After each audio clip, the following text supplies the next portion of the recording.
ಖರ್ಚಿದೆ, ಅದ್ರ ಜೊತೆ ತುಂಬಾ ಇದೆ. ಎಷ್ಟಾಯ್ತಮ್ಮ? 4. ಇನ್ನೂ ಲೆಕ್ಕ ಸೇರಿಸ್ಕೊಳ್ಳಿ. ಎಳ್ನೀರು, ಕಡಲೆಕಾಯಿ, ಗೆಣಸಂತೆ, ತಂಬಿಟ್ಟಂತೆ, ಆಮೇಲೆ ಕೋಸಂಬರಿ ಅಂತೆ, ಹಾಲಂತೆ, ಎಳ್ನೀರಂತೆ, ಜ್ಯೂಸ್ ಅಂತೆ. ಎಷ್ಟಾಯ್ತು? ದಿವಸ ಒಂದು ಅನ್ನ ಸಾರು ಮುದ್ದೆ ತಿಂತಾ ಇದ್ರೆ ಇವತ್ತು ಎಷ್ಟಾಯ್ತು? ಆದ್ರೆ ಇವತ್ತೇನು ವಿಷಯ? ಉಪವಾಸ.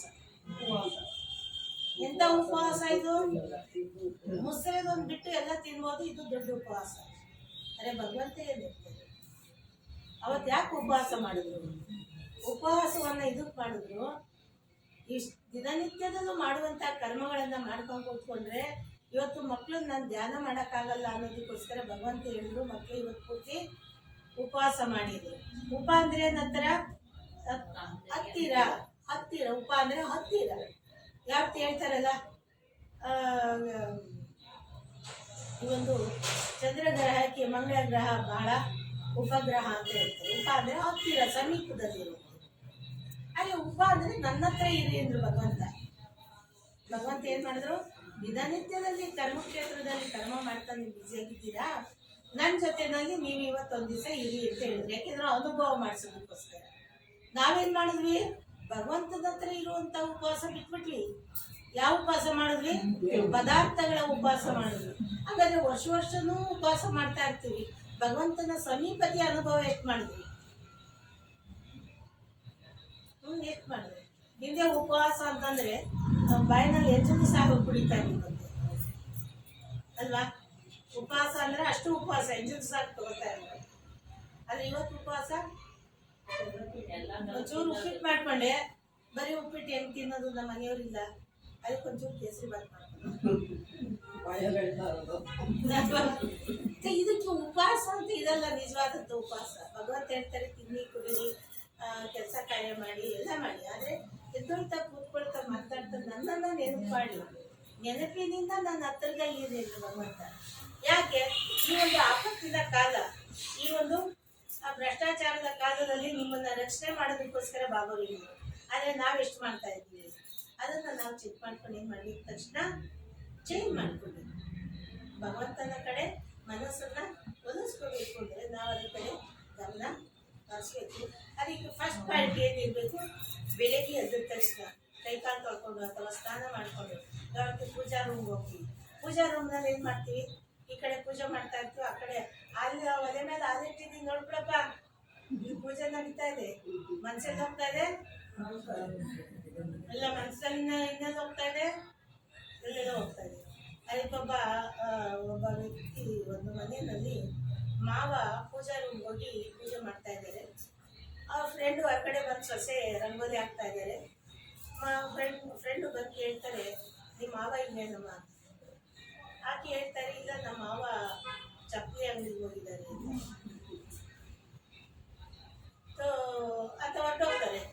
ಈ ಪೂಜೆ ಮಾಡುವಂತ ವ್ಯಕ್ತಿ ಇದಾರಲ್ಲ ಮಾವ, ಅವ್ರು ಬಂದು ಕೇಳ್ತಾರೆ, ಯಾಕಮ್ಮ ನಾನು ಒಳಗಡೆ ಪೂಜೆ ಮಾಡ್ತಾ ಇರೋದು ಗೊತ್ತಿಲ್ವಾ ನಿಮ್ಗೆ? ಹೆಂಗೆ ಹೇಳಿದೆ ಸುಳ್ಳು?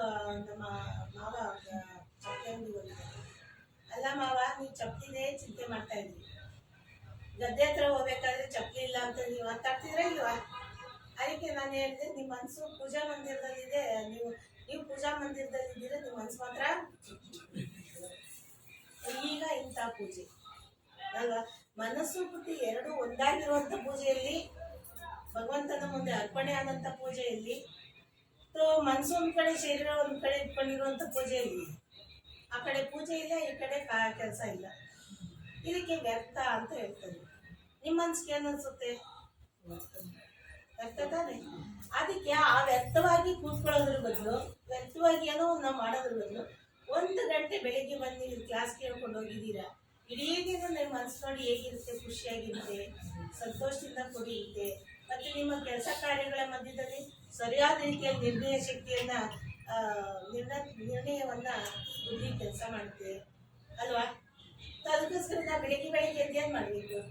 ಇಡೀ ದಿನನಿತ್ಯದ ಕೆಲಸ ಕಾರ್ಯಗಳು ಚೆನ್ನಾಗಿರ್ಬೇಕು, ಸಫಲತಾಪೂರ್ವಕವಾಗಿರ್ಬೇಕು, ಕಾರ್ಯವೂ ಸಂಪನ್ನವಾಗಬೇಕು, ಕಾರ್ಯದಲ್ಲೂ ಸಫಲತೆ ಸಿಗಬೇಕು ಅಂತಂದ್ರೆ ಒಂದು ಬಾಬರ್ ಮನೆಗೆ ಬಂದು ಬಾಬರವರ ಮಹಾವಾಕ್ಯಗಳ ಜೊತೆಯಲ್ಲಿ, ಮತ್ತೆ ಇನ್ನೊಂದು ನಮ್ಮ ಯೋಚನೆಗಳು ಏನಿರ್ತವೆ ಅವು ಸ್ಟಾಪ್ ಆಗ್ತವೆ.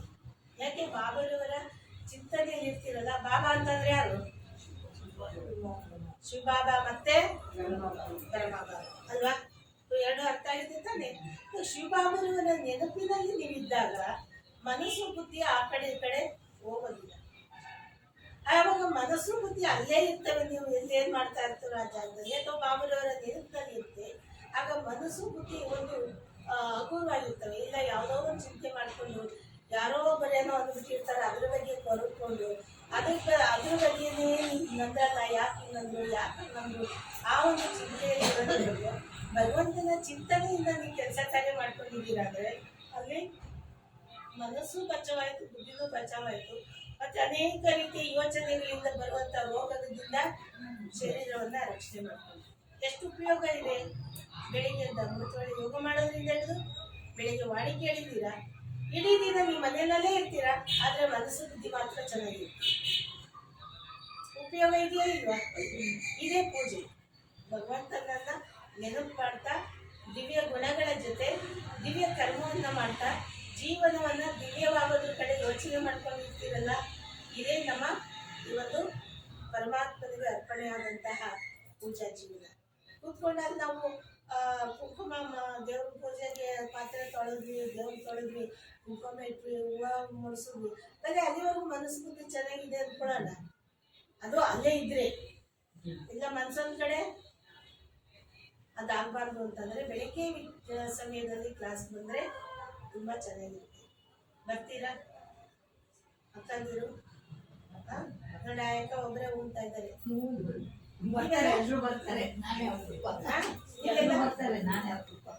ನೀವೇ ಅಪರೂಪ, ಪರವಾಗಿ